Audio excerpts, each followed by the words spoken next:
In the studio this morning, I have Simone Vitale, who has come from Tauranga, who originally comes from Rome, where he took his first breath. And he is a sound healer, teacher and practitioner, plus a musician and composer. And so I wish to say, welcome. Thank you for driving from Tauranga in the Bay of Plenty to present yourself to New Zealanders.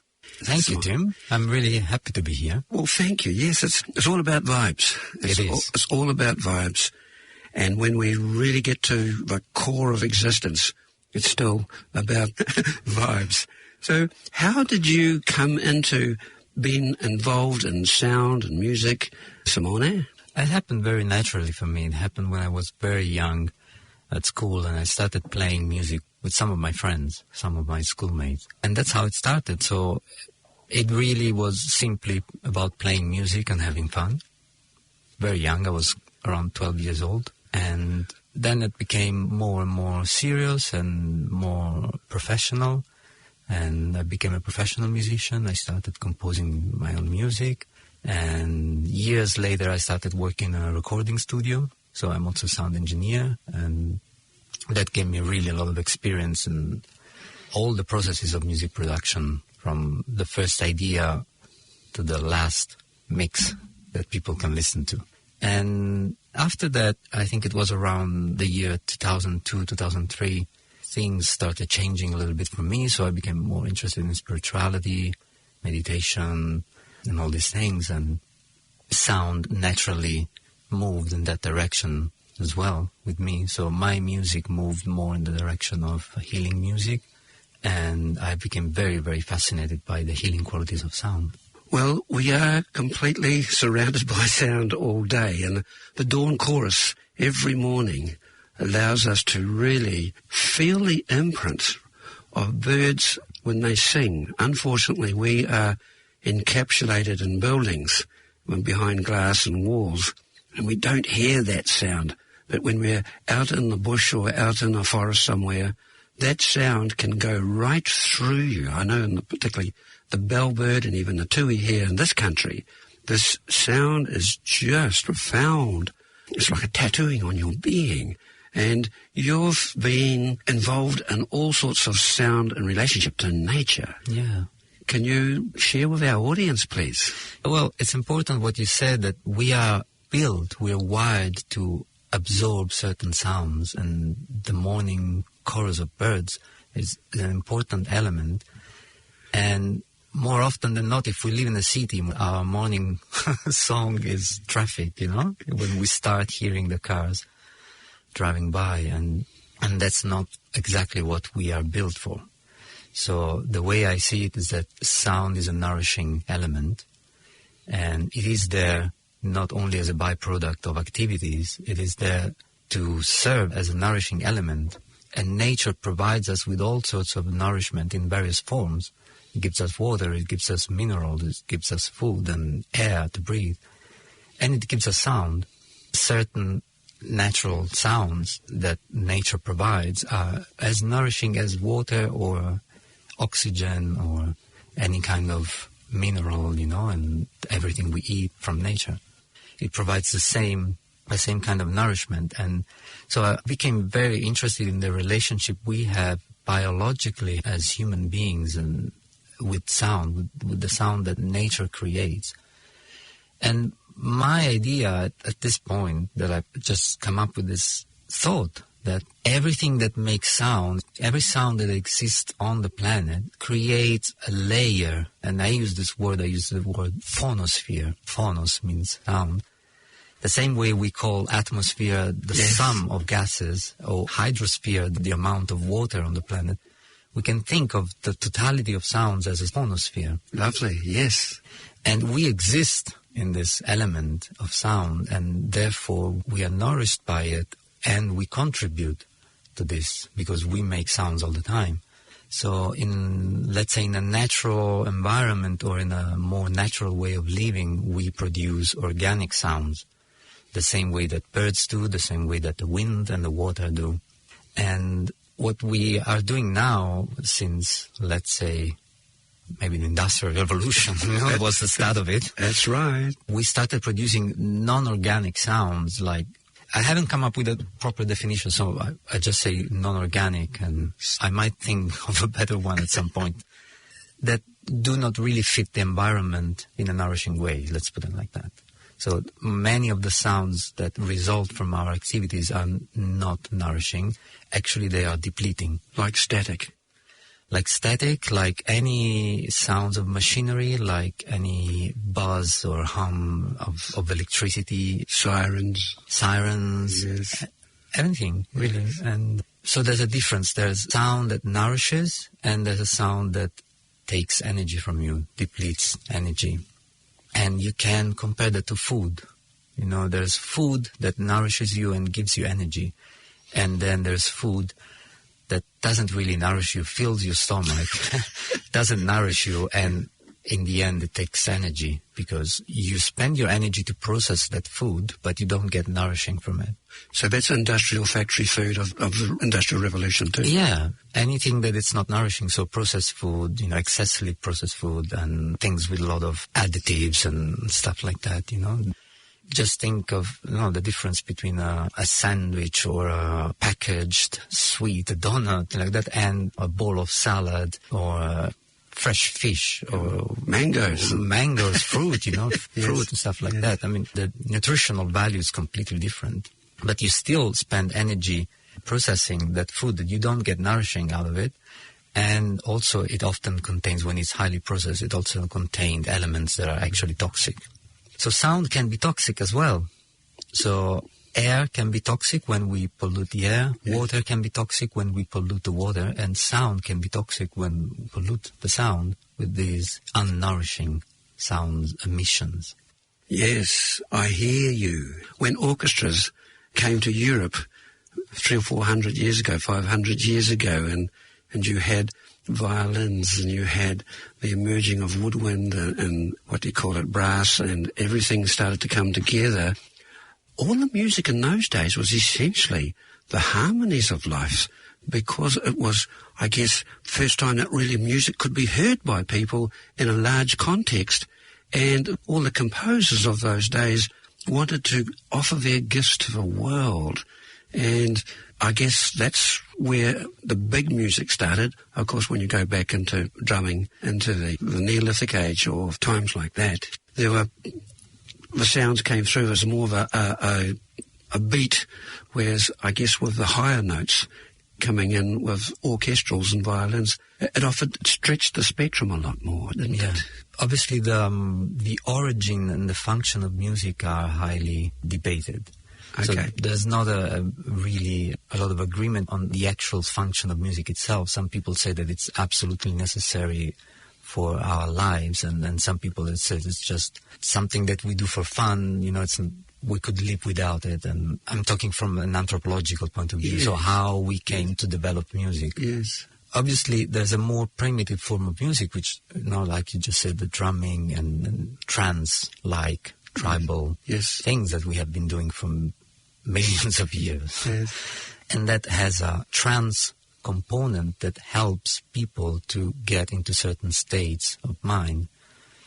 And it's very simple. Normally it's just often just a beat, because it resembles very intimate processes like the heartbeat and internal rhythms. And it has an effect depending on the kind of rhythm and depending on the speed of the rhythm. It has effects on the brain and the brain wave activity, and it changes it, and therefore it has an effect on the state of mind. But then when it comes to orchestral music and modern music, it's good to remember that it all started very often, and in most cases, it was sacred music. So music was founded by the church. And so it was supposed to help people to get a feeling and some kind of feeling of communion with the divine. And then it became more and more independent from that. And then kings started also having their composers to create a certain ambience. But there was often, in these ancient times, there was still an understanding of the function of music. So, for example, if a king would hire a musician, which at that time was not so much of an artist, but really like it was a craft. Like I hire a carpenter because I need a table. I hire a musician because he has the skills. He knows, how to craft music. And this idea of the artist came a little bit later. It was more a romantic idea that came later. And musicians used to be hired for their skills to provide certain, maybe for relaxations or to create a harmonious ambience. Yes. And so there was an idea that music has an effect. And I mean, we're talking about Europe and orchestral music in Europe, but for example, in China, yes, which has a much more ancient music tradition, as well as India, music was very almost scientifically used. They have very complex musical systems, and they have different scales. They have different effects on people's biological processes and emotional states, and they used to use this music very, very precisely for certain outcomes. And then at some point, the whole thing became more independent, and then the artist came out, and music became an art form, and also became a form of self-expression, and which step by step slowly led to music as we know it today, which is mainly an artistic act and mainly an act of self-expression of the artist who makes the music. It has made music into something very, very individual, very personal, and maybe in most cases, not all cases, of course, there are some really great artists and musicians and composers that are really devoted to using music in a healing, but also just, as a social tool, that they are aware of the responsibility. Yes. But otherwise, music, let's say in the more consumerism side of music, is just like packaged food. Yes. So it's not really nourishing, and it's just made to sell a product. And it's enjoyable, of course, because we all enjoy music. It's just that we are constantly bombarded by music, and also when it's not requested. And that's mainly the part that I normally question more. Do I need to hear music that I don't want to listen to in a certain time just because maybe I'm walking into a shop because I need to buy something at that moment? Do I need to have that music as a background, That's called wallpaper music? Yeah, and of course there's a lot of studies. The reason why they use music in shops is because apparently it's manipulative, it creates a certain state, and they have done a lot of experiments and studies that certain kind of music makes you buy more and blah, blah, blah. But yeah, it's all about selling something, It's really not about nourishing. It's about selling something. Yeah, because in America, then you have what you call black soul music, where as a result of slavery, a lot of the blacks sung songs that had really, really deep meaning to them. One major one was because they didn't have freedom, but the word soul was dropped into the music world, for want of a better word, and it was a real deeper connection to one's being. Yeah. Can you sort of add to that, or is it part of a process of humanity learning how to use both sound, singing and instrumentals to express their deeper feelings? Yeah, and singing together is, we do a lot of studies nowadays. We like to study things, People like to do scientific studies on all sorts of things. So they have been studying that singing together is very healing, It helps building a sense of community because, that's generally what happens when you do things in a group. But if you add music and you sing together, apparently the bonding is much deeper and much quicker. And so I can imagine, these people, these slaves in doing their work and obviously crying for the freedom that has been taken from them. They just used to sing all together.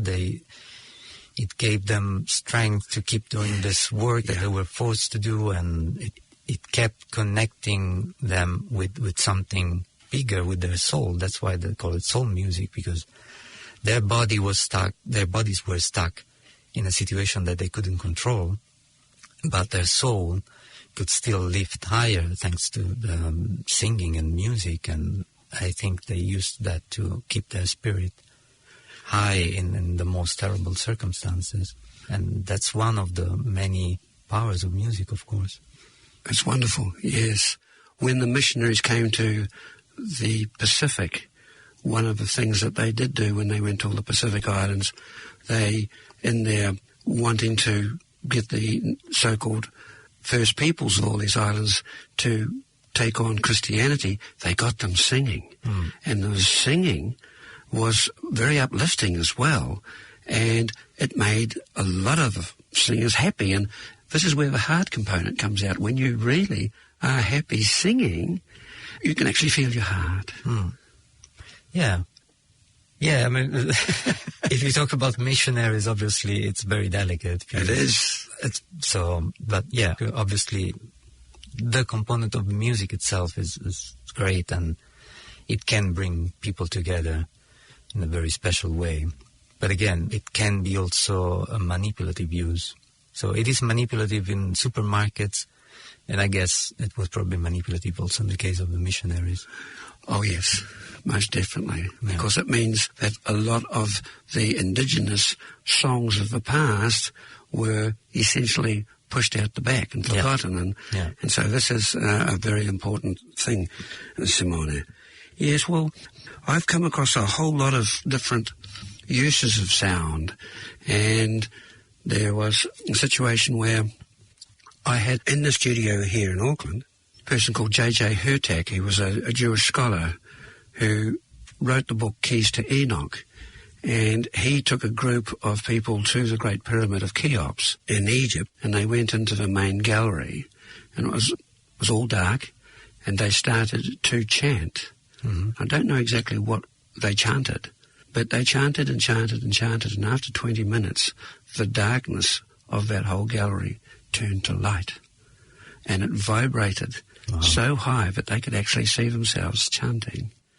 And this is going way back, because you go back through Buddhism, through Hinduism, and there's the chanting that's always been there. And I just find that quite profound, that we can vibrate ourselves. And it's really interesting because the Moody Blues back in 1968 said, vibrations reach on up to become light, then through gamma out of sight. And it goes on, and there's a whole little story around it, that we actually live in a garden universe that vibrates complete. And we can tune into this magnificent garden of existence. And in many ways today, other than within the certain artistic fields, and the commercial dominance of sound has allowed us to not remember that we live in this vibrational world, that you and I are both energy beings, and we all oscillate at a particular frequency. And essentially every baby born into this realm is a vibrating baby, and the whole universe vibrates too. We all have this, we can all tune in to something greater. And with your expression as an artist and as a sound healer, you go about taking people and bringing them into alignment, for want of a better word. Yeah, I think that's a really good word, alignment. And it is a lot about noise, you know? It's a lot about what prevents us from not feeling that alignment to the essence of life often in our lives. What is, and we can really see it as noise. You're trying to listening to something and there's a lot of noise around you. And noise can be acoustic noise, so now we're talking about sound, and we're talking about, I talked before about noises. But noise, you can use it in a more generic sense. Everything that interferes with a clear connection is noise. So now we are, with microphones, we're recording this conversation. And there's going to be a level of noise in the microphone and in the mixer, and that finally gets to the recording. And when you're recording something, you always want to keep the ratio between the signal and the noise appropriate, because the signal is our voices, and this is what we want people to hear.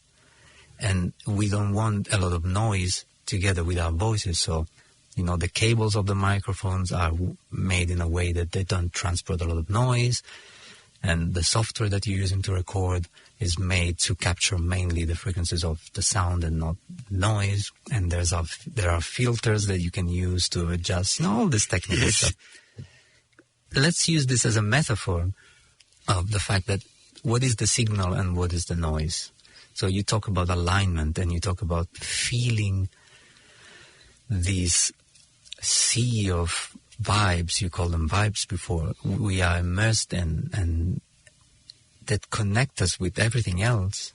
And when we have a clear feeling of this connection, when we have a really strong sense that we are connected to everything, and there's, spiritual realm, and there's purpose and life, that's signal. That's what I would call signal. Everything that interferes with feeling so connected is noise. So noise is also worrying, having a lot of thoughts. That's mental noise. Or being distracted by so many things around you, like advertisement. That's the main function of advertising is creating noise, because they try to get your attention in the most clear and strong way. So they create noise because they catch your attention. So they distract you for a moment from feeling yourself. And that's the whole mechanism, because obviously if you feel yourself and everything's fine, you don't need so much. But if someone manages to grab your attention and pull your attention away from yourself and your sense of inner being, then they might be able to convince you that you need something else. So that's noise for me. I call that noise. And then, of course, there's actual noise, acoustic noise. So, again, if we try to have... Now we're sitting in this cozy, quiet room, so we're having a really good exchange. If we were having the same conversation in a crowded pub where there was loud music and people shouting, yes, over, to hear themselves over the music, and this conversation would be much harder, We would have to really be focused on each other to keep the connection and be able to carry on this conversation.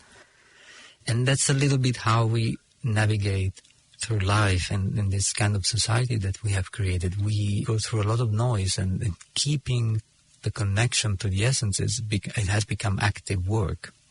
Whereas in a natural environment, it would happen more spontaneously, because everything around you is reminding you of that. The shape of things, the color of things, the sound of things in the natural environment remind you of who you are at your essence. In the urban environment, everything is distracting you from your essence. It's creating noise, and that disturbs this connection with your essence. Yes, with animals, I'm really interested from the standpoint that wolves can communicate over far greater distances, and we don't really know the full story about that. And elephants can have a rumble that can carry long distance, and sperm whales can, when they're deep down in the lower isotherms of the ocean, they can communicate for thousands of kilometres. It's like the world whale web has been going on for a long time, and it's just, again, all these clicks that go out, and so we are essentially surrounded by all these fantastic animals that are communicating, and our noise of aeroplanes and cars and God knows what else is overruling them. And some years ago they mentioned that tuis in Auckland were losing a lot of their song solely because of the noise starting up at daybreak as well. And so the animal kingdom is under duress at a lot of levels because of our human industrial ways of life. And so what you're able to do in many cases is to take people away to a quiet place where you can have a studio among nature, and you can allow people to listen to a tuning fork or something like that. Can you just explain a little bit? Because I think this is really important, that we've got to realise that we've got to immerse ourselves in the richness of nature as against a wall of sound. Yeah, well, unless I'm running a retreat or doing something very special like that, I normally end up working in the urban environment, because I also think that's important, because that's where people need it the most. So obviously a certain degree of quiet in the room or in the place where I'm working is necessary, because what I find very powerful is working with sound very gently. Because another consequence of the level of noise that we are always surrounded with is that our deep listening is often not engaged, because there's so much noise that we actually are protecting ourselves from this noise. So we activate all our filters and the capacity of our brains to filter out things that we don't need to listen to, but we still hear them. Sounds, even if you don't notice hearing a sound, you're still hearing that sound, and that's work that the brain does to filter that sound out of your awareness, because you don't need to hear that. And that's a lot of work for the brain. The more sounds you have to cut out of your awareness, the more the brain is working really hard. Yes.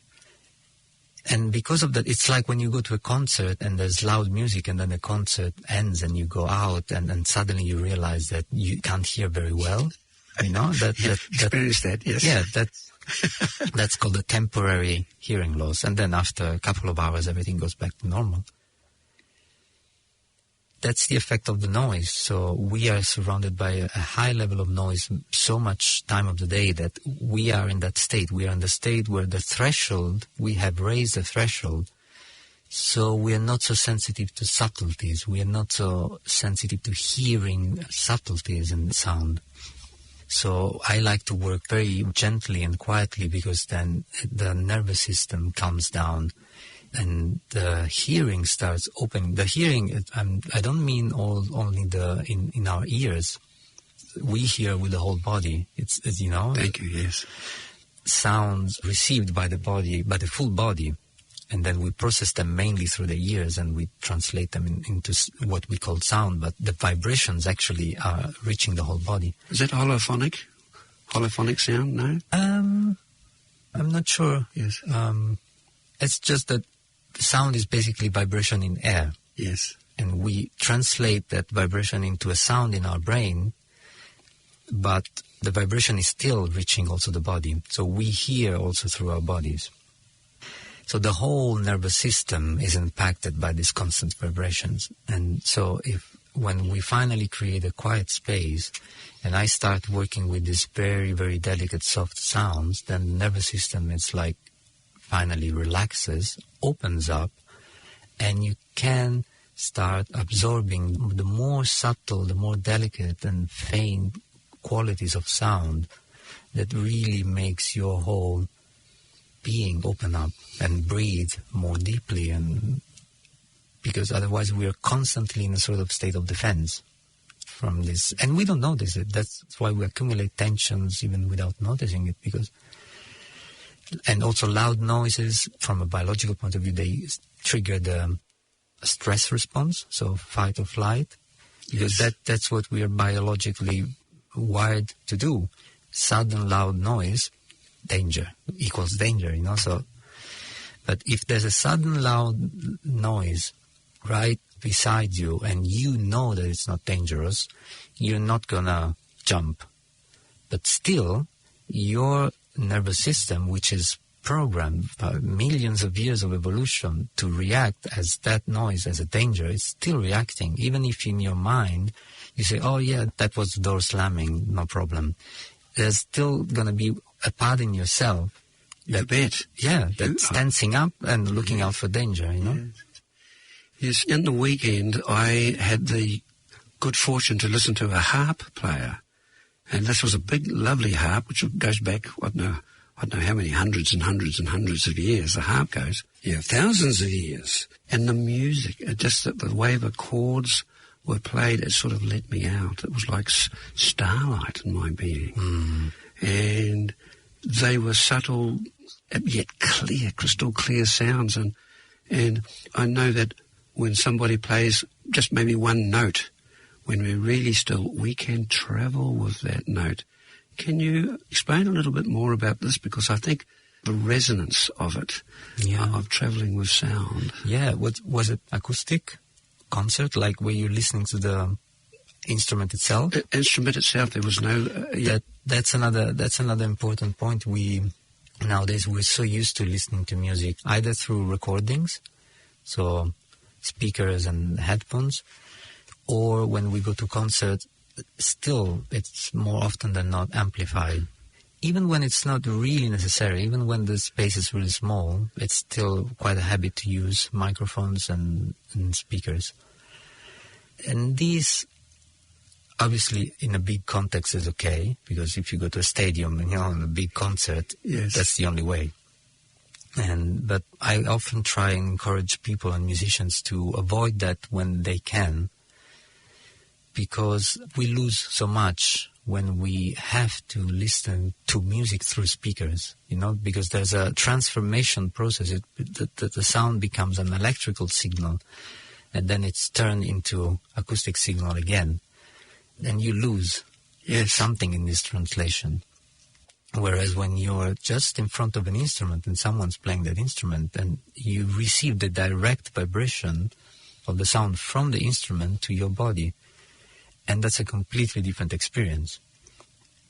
And the reason why I encourage people to have that experience is because it has the same effect I was talking about before. It helps you relaxing and opening up to the subtleties of sound. Hearing the sound fading away, how long can you still hear it? Yes. If you're relaxed and the environment is quiet, you will still hear that sound for a long time. I used to do this with friends, and in a studio where I was working in Rome, there was this grand piano, and sometimes we used to spend some time there having chats and jamming and things. And then to people who, whenever we had people who were either not musicians or maybe not so much experienced with instruments and things, I would say just sit there and listen. And then I would play a note on the piano and keep the key down with my finger, and then you would hear the sound fading away, becoming quieter and quieter and quieter and quieter. And then at some point it feels like it's gone, and then I would lift my finger from the key, and then at that point the sound would actually be gone. Yes. And people would surprise, the sound was still there, I couldn't hear it, And that's such a powerful experience. Thinking that the sound is gone and okay, well, that's gone. I can't hear it anymore. And then I actually lift, so the key comes back up and the string actually stops vibrating. And then you actually hear that there's more silence. So you were still hearing the sound, but you were not able to recognize it. And that's the level of deep listening that I'm talking to, that we lose with so much noise around us, and that we can still experience when we listen to an acoustic instrument in an acoustic environment. You can become sensitive again to these subtle levels of amplitude and how the sound is touching your body. Sound is a way of touching a distance, because if I'm talking to you, you hear my voice through your ears, but the air that I'm moving is also traveling from my body to your body. So I'm actually touching your body with my voice at this moment. Yes. And so sound establishes this connection, It fills the space between us. My sound is now traveling towards your body as you listen to me, to my voice. So I'm filling up the space between us with my voice, and I'm actually touching your body with my voice. Mm. And, if we could actually see those If vibes. we could actually see it, exactly. Yes, well, with indigenous peoples, particularly, say, the Amazonians, there's no external Western industrial sounds. And so everything is still in many cases. Maybe you'll hear the wings of a bird flying through. Or a chainsaw cutting out some trees. Ooh, yeah. Unfortunately. But I've sat in situations, not recently because there's less insects, but I've lain on a hill in long grass on a summer day, and I can hear anything from bees to crickets underneath, and all the insects, particularly sometimes you can trace their movement all around. It's like following a trail in the air around you of all these insects. And again, it just allows you to realize just how marvelous the world that we live in. Yeah. And here we are, we lock ourselves down inside an air-conditioned building and miss out from it. Yeah. Yes. And that is so beautiful, and yet it's disappearing so quickly. Because if you want to experience that fully, that just natural environment, the sound of the natural environment, you only want to experience that, it is so difficult. You know, you go for a walk in the bush and you still hear the traffic, and then you keep walking.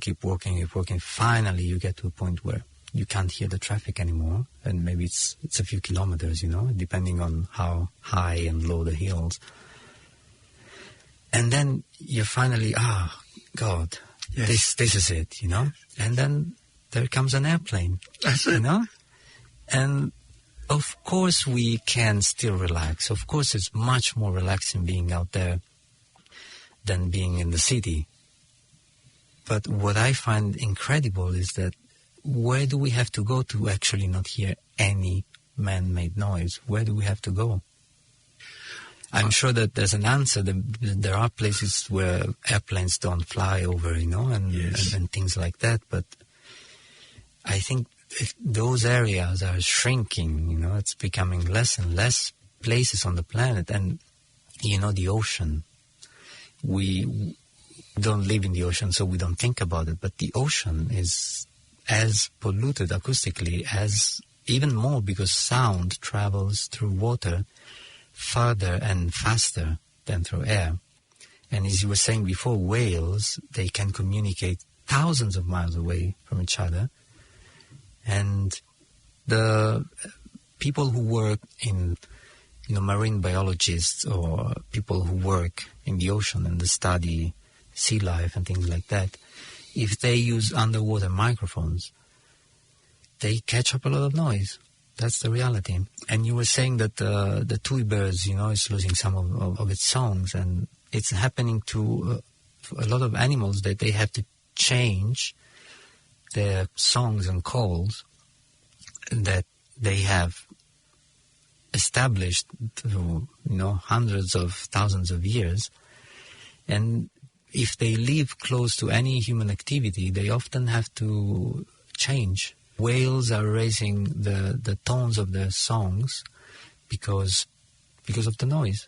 They can't hear themselves. They can't hear each other, you know, when they communicate in such huge distances. So they have to shout.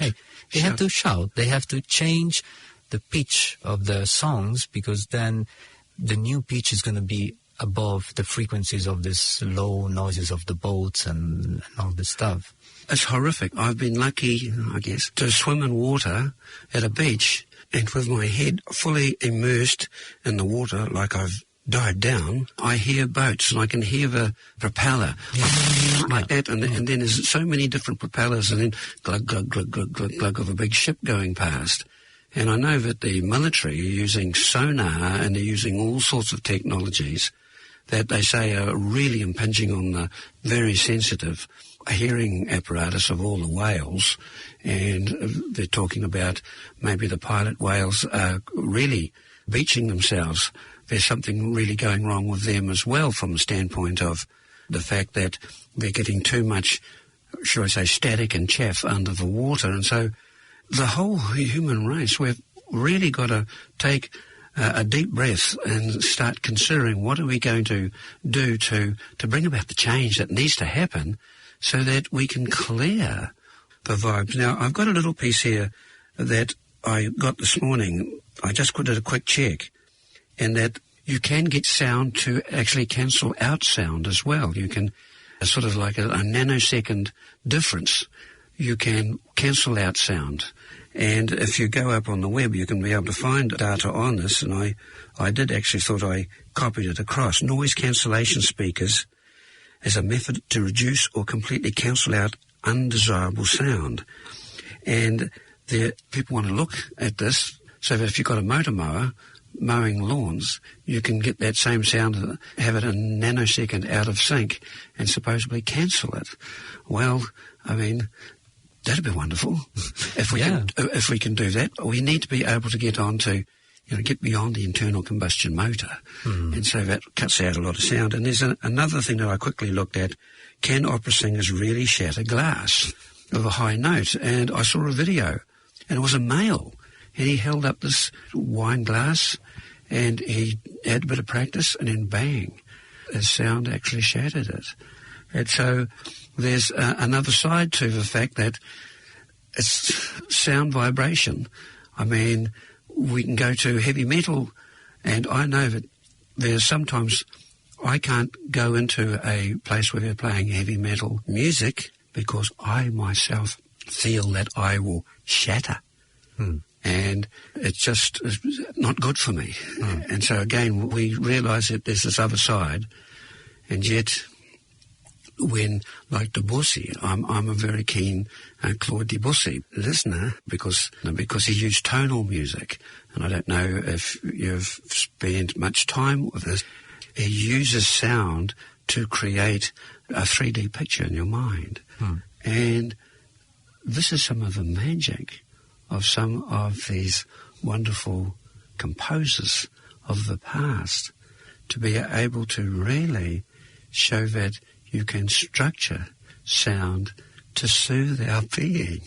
Yeah. It's quite fascinating, really, isn't it? It's the principle of resonance. Yes. When a singer shatters a glass, it's because they match the frequency. Every object has a resonant frequency, it's called. So there's one particular frequency, one particular note that object has within it. If you find that frequency and you can direct that frequency to the object, it reaches a point where the energy accumulates so much that it just breaks. And I believe that music has a subtle resonance as well, because that's just pure energy. When a singer shatters a glass, we're just talking about pure acoustic energy. It's just power of energy. But music, I believe, has many layers. So obviously there's a component of acoustic energy in music, there's sound moving out, and that sound can be more or less loud. And above that, you have the emotional component and the spiritual component of music, and those will resonate with your emotional level and with your spiritual level. So music is charged, can be charged with emotional content. So it doesn't only have a musical and acoustic content. It's not only the notes, the keys, and the melodies. It is also the energetic and emotional content that can be transferred through music. So a music that disturbs you doesn't have to be loud, And a music that you love, if it's too loud, can disturb you. Okay, yes. So you can be disturbed by excessive loudness, and that's just physical pressure that you can't stand. And can be disturbed by an emotional resonance that it doesn't serve you, and it doesn't have to be loud, It can be music that's playing like at mild volume in the background, and you feel really uncomfortable and you want to listen to it. It's because of the energetic content. Yes, the energetic content. It's amazing how a person can transform vibrations by putting either the happiness of their heart and the joy, or the heaviness of their heart. Yeah. Astonishing. Yeah. Yes. So where do you feel sound is going at the moment from a standpoint is that the human race, we've got to come together. We have to solve all the challenges of the global family, because we're in a critical situation, and it doesn't matter if it's ecological, economic or societal. We realise now, 7.6 billion humans, that we have to, so we say, drop our stuff and realise unity consciousness and come together. Sound, I feel, has got a very important part to play. Yeah. Yeah, I think what I see is that this big growing interest in the field of sound healing is just one of the many expressions of a sort of awakening that it's happening. So it is the equivalent of the organic movement in food or eco-building. Yes. It is just the equivalent in sound and music. It's the awareness that the way we have been doing things until now has created a lot of damage, and we need to do things differently. So the way we have been using sound until now has created a lot of damage, so we need to start using sound more consciously. And I see it's just a facet in this massive interest and growing movement of sound healing and devotional music and healing music. It is just one part of this shift that we are taking at the moment, of just realizing we need to use things consciously. Whatever we do, we have to do it consciously. Consciousness and consciously is the major word of the moment. I do agree. We always have to factor our future, our children, into where we're going. And do you see sometimes in the future that there'll be sound temples where people can go into? Because I'm very familiar, had a very, very close friend who was a musician or a sound therapist. And she had a nice Steinway grand piano, and people could come in and just sit or lie down, and she would play music. And the music would allow them to trigger something in them that allowed them to go back into previous lifetimes. And each person would go in a different direction, but they'd look at their particular lifetime as a result of the chords that were playing. And it just reminds me, because I just remembered it just now, where we are here at the Planet FM radio station in Unitec, this used to be called the Oakley Asylum. It was a place where we used to have put people away for treatment if they were classified as lunatics, which is a terrible word. And she came here, 50 years ago, with her piano, and she was taken to a room where there's a lot of these toddlers, little 2-year-old or 3-year-old babies. And for want of a better word, they were severely damaged, neurologically wise. And they were all just lying there and sitting there, and they were virtually all mute, totally all mute. To use a very cruel word, they were vegetables. And then she looked at them, she did a little meditation, and then she started playing music, and every one of those children got up and started swaying and moving around. And all of a sudden, in a sort of like an ecstatic moment, they realised something far, far greater was happening, and they were sort of going into joy. And next minute, a superintendent came around and saw what they were doing, and she said, stop that music, stop that music. And my friend stopped the music, and all those children just slumped down and sat down again. The superintendent came in and said, out, go. Yeah. Wow. Yeah, wow. She played the sound to all these dear kiddies, and they all rose. Wow. And then she was told, don't come back. Yeah, don't come back. It might be healing for them. Don't come back. Well, not only that, it showed a whole new realm outside drugs. Yeah. So there's a lot to our world that we don't know. So how would you like to see the world? From a vibrational point of view, Simone? Well, I don't think I can save the world, but I can definitely do my part. Yes. So I consider myself a sort of sound and music activist. And some people are actively working to clean the oceans. Some people are actively working to stop big corporations to destroy forests, and I'm doing my little part with sound and music, because sound and music can be so powerful in their gentle way of traveling to the deepest areas of your consciousness, of your being.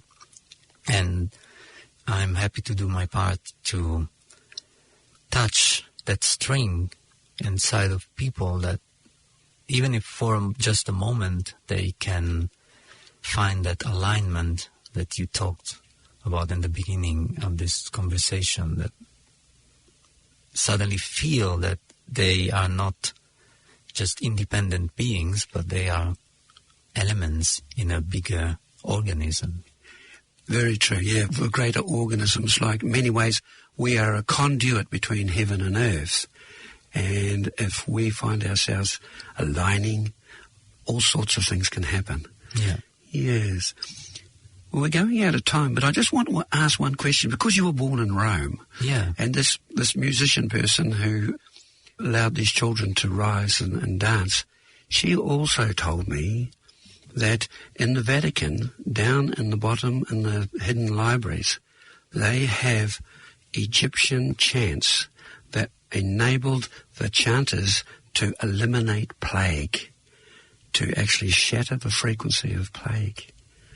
And there could be a lot more information that needs to come out. Yeah. Yes, astonishing. Astonishing. Well, yeah, a lot of precious information has been taken and hidden throughout history. So, and it's all coming out again, one way or another. You know, some people have intuitive downloads of this information, and other people find actual documents here and there. And so, I think it is happening slowly. It is the time. You know, either we actually do the shift, or we just have to wait for the next round. Yes, yeah. Well, we trust that we can make this change, because we are the people whom we've been waiting for. Yeah. Simone, I'd just like to be able to say that when the Beach Boys brought out their song in 1966, Good Vibrations, the vibrations coming from that sound and the happiness coming from that sound definitely made an effect on me right up until this moment. So I want to say thank you very much. Your website, please? My website is thesoundhealer.org. Simone, thank you very much. Wonderful sharing today. Thank you. Thank you for having me.